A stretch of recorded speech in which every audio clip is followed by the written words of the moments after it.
রেহানাকে সোফায় বসিয়ে দেওয়া হলো।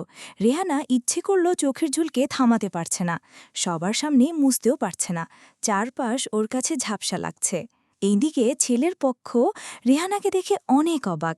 রেহানা যে সে বোরকা পরেনি, ওর বোরকার মাধ্যমে বোঝা যাচ্ছে না ওর বয়স সম্পর্কে। মনে হচ্ছে একজন বুড়ি সামনে বসে আছে। একজন বলি উঠল, এই কি মেয়ে?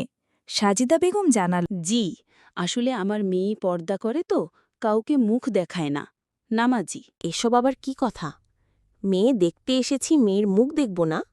আর আমাদের ছেলে হলো পুরো এলাকার মধ্যে সবথেকে স্মার্ট আর সুদর্শন ছেলে। হাজার হাজার মেয়ে বিয়ের প্রস্তাব নিয়ে লাইন ধরে আছে। আমরা আপনার মেয়ের গুণের কথা অনেক শুনেছি।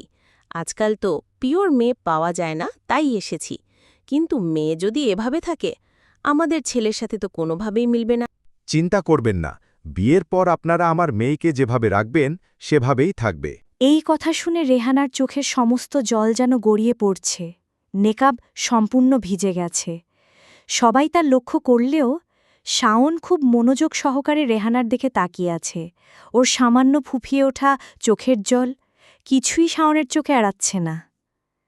সবাই কানাকানি করছে, ছোট মেয়েটা কি সুন্দর স্মার্ট স্টাইলিশ জামা পরেছে, এই মেয়ে আবার এগুলো কি পরেছে গরমের মধ্যে? ভাই, আমার তো গণ্ডগোল মনে হচ্ছে। মেয়ে স্বভাব চরিত্র ঠিক আছে তো? আজকাল তো রাস্তার চিন্তা করবেন না। বিয়ের পর আপনারা আমার মেয়েকে যেভাবে রাখবেন সেভাবেই থাকবে। এসব বোরকা পরে মুখ ঢেকে থাকে।